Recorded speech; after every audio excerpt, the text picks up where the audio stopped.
At some point in this video, there will be a very zoomed in picture of one of Vim's items.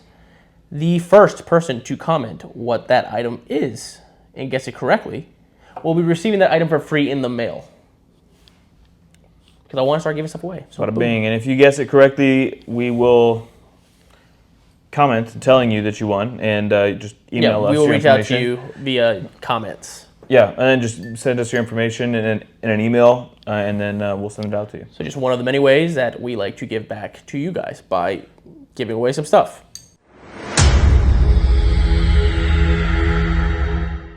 What's up, mechanics?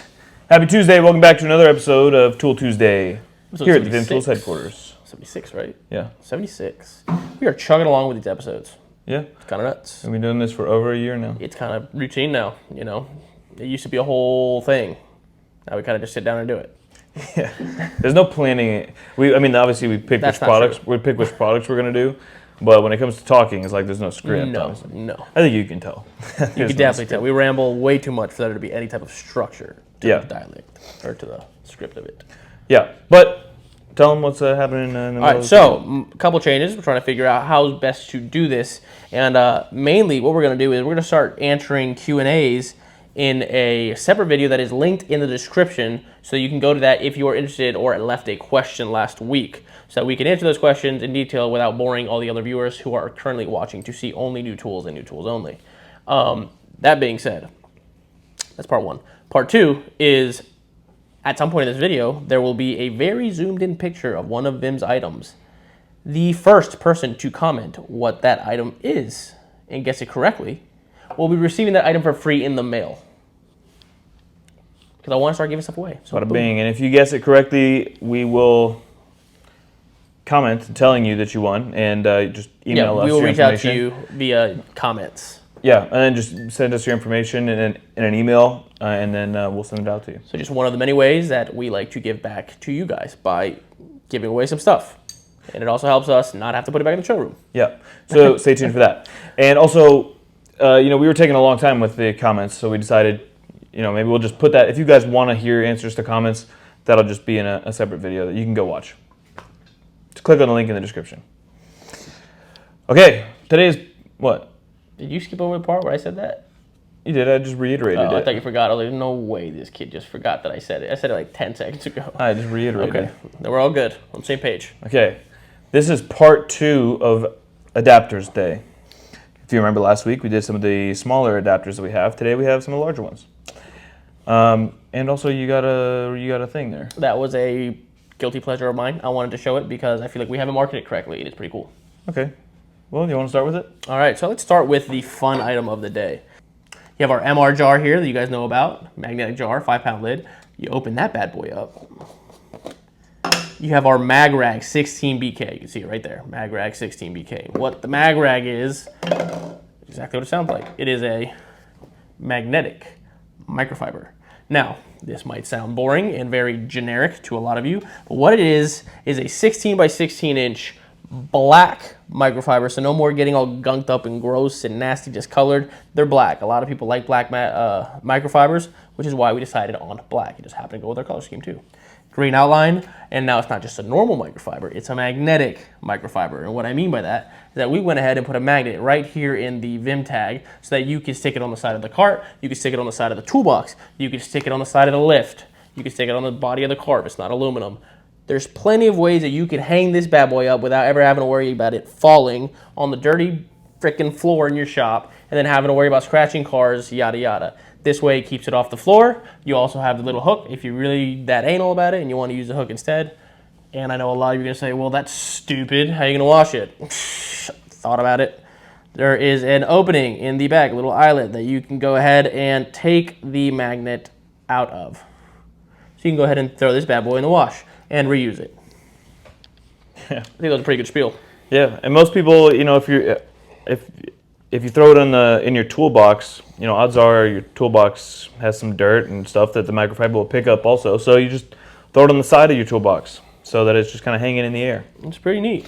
It's also very fun if you throw it at your toolbox. He's done it like 30 times on video trying to send it to customers, and it's It's worked most of the times, believe it or not. I did not expect it to work. I tell them not to every time, but it works. Yeah, you throw it, because most of the weight is in that tip, so you just whoosh, and throw it at your toolbox. Not wrong about that. That being said, well, also you get the jar with it, so you get a magnetic jar. the jar is a lot of the cool part of it because at the end of the day, it's a rag with a magnet. So it's a very strong magnet on the top, but it's not magnetic on the inside. So whatever you throw in there, if you throw loose nuts and bolts, what have you, it's not going to stick to the top of the jar when you go to open it.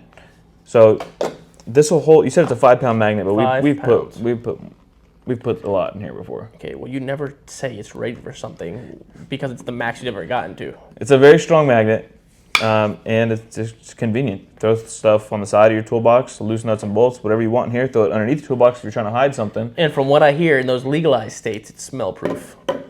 Just saying. Yeah, you could throw an O-ring around here if you really want to contain something. At the end of the day, it's legalized, so you really don't have to throw anything around it. But if you're trying to be discreet. Boom. Stick it on a toolbox. Ain't nobody going to find it. They might smell it, but they won't find it. Yeah. All right. MagRag. Order yours today. Ask your dealers for it because the dealers who do sell it sell a ton of them because I think that's our fault for not promoting it. There we go. Now, on to the adapters. What I want to talk about is these two guys right here. So last week we showed the PL25, PL37, PL50. This is the different updated version that we have of those and will continue to have long into the future. This is an actual locking impact extension. So it comes in 3 and 6 inches and 1/4 inch. Now this is the PLA 36. PLA. The other ones were locking too. It was just a different mechanism. Yeah, it was a sleeve. You're right. They were collar sleeve locking, which the main, how to put this, complaint about that one is that the spring plus the impact over time caused some issues. Doesn't matter because they were warranted and we warranted no problem, but this is a different play on it so that you don't have a spring to worry about. Well, in that sense, it's not spring collar locking. So ball detent locking on both of them. This is 3 and 6 inches. PLA stands for 1/4 inch. 3/6 stands for a 3 and a 6 inch in the set. Well, and a huge feature of this is look how slim it is and with a locking mechanism. So you can still get into some very tight spots. Odds are whatever socket you throw in here is probably going to be wider than that top part of the extension, and it's locking. Now the part numbers for the individuals are PLA 3 for the 3 inch, pretty simple. PLA 6 for the 6 inch. Together they're PLA 36. Now instead of going through a whole shebang and wasting your time, for the 3/8, which we also have, you have PLB 3 and PLB 6, or together they make the PLB 36. So you can order any individual you want, any set you want.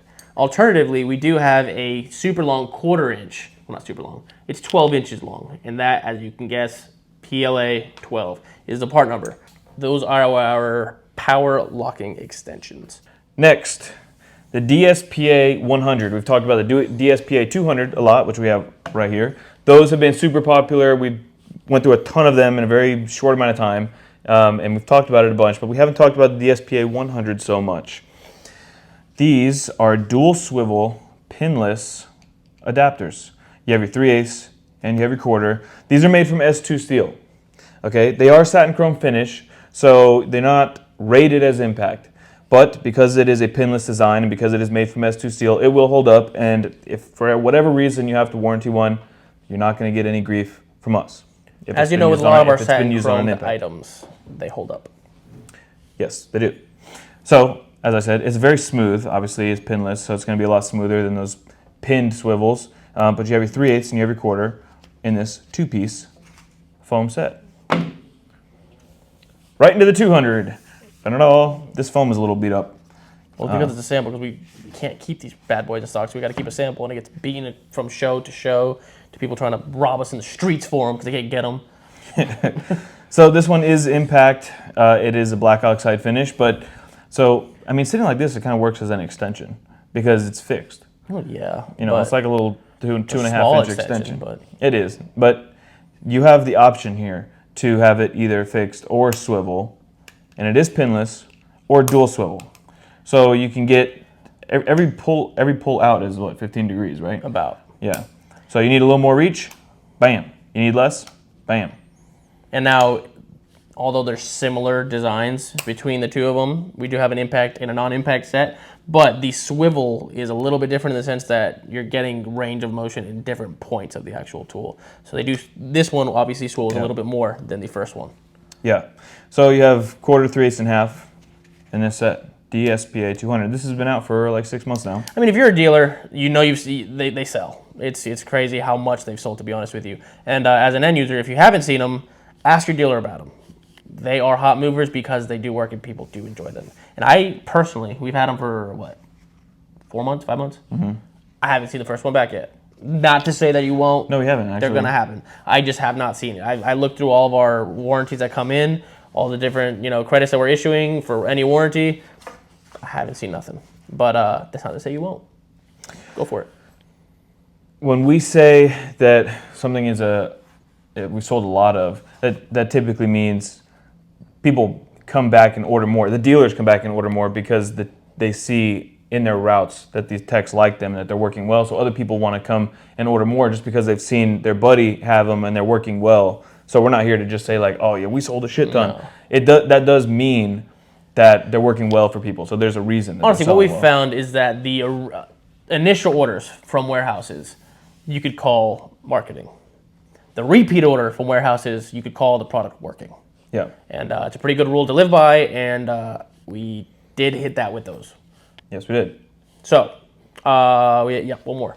We have one more thing I want to show, and now this is, we just ran out of these, so I did have a sample in the showroom, which is a little bit different finish looking than what the actual product is, but we're going to throw up the actual picture of the FFA 100 right here.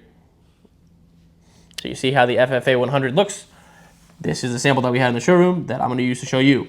FFA 100 stands for Firm Flex Adapter. So you have your 1/4 inch, your 3/8, and your half. All of them are dual drive, which means you could stick a box wrench or a ratcheting wrench down on the bottom of this right here so that you can actually make it even more low profile than it already is. They're all spring loaded, of course. And they're just it's a pretty simple tool. They're adapters that are spring loaded and have dual drive in them for super tight access applications. What did someone call this? A Vimagra? Oh yeah, someone said it was Vimagra because, no more flop.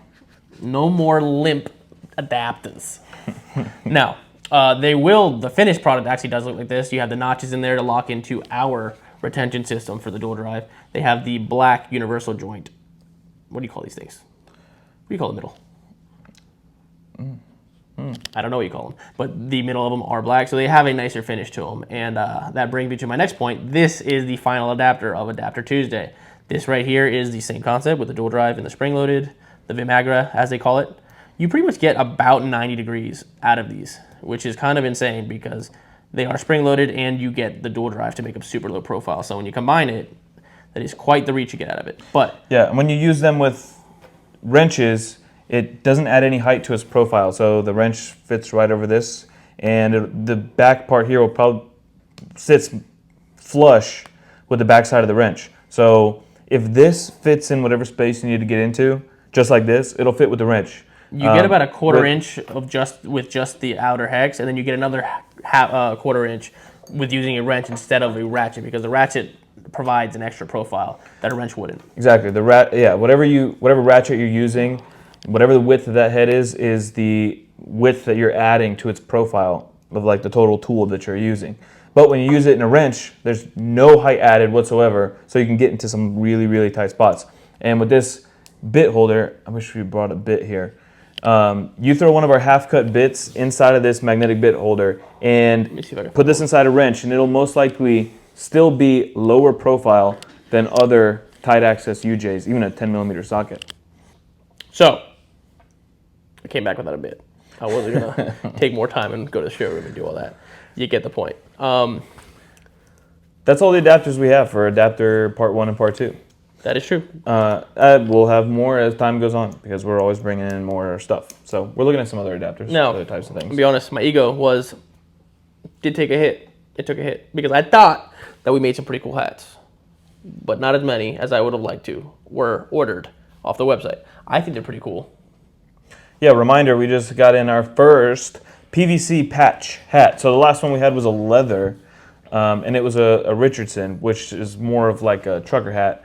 This one is a waterproof material with a perforated back, stitched S2 logo, and a PVC Vim patch. It's actually our hat that we went to a factory and had made ourselves, as opposed to ordering a branded hat and getting it made so that it's marked up. So this way we can make sure that we make a hat and don't charge. The equivalent to this hat, like I said, sells for like $60. Oh, I know. Which is crazy. That is ignorant for a hat. It is like a $60 hat that we have on my sale. hair crazy for how much? right now? I feel like it might be. No. What is that on website for? $30, I want to say. $30, and About that is half the list cost of what the competitor is selling that same hat for, which is crazy. Now, I'm not justifying that because that's a nuts price. $30 is around where, as a consumer, I'm paying for a hat. I'm not paying more than $38 for a hat. It's crazy. Yeah. That being said, that is all we have for today. Again, if you want to watch the questions, click the link down in the description. See if your question got answered. If you have a question, leave it down in the comments, and we will answer it on the next Tool Tuesday, even though it's not on Tool Tuesday anymore. But the link will be in the next Tool Tuesday for you to see if your question was answered. Correct. Thank you guys very much for tuning in. We'll see you next week. Peace out. PPCBK is the part number. Sorry.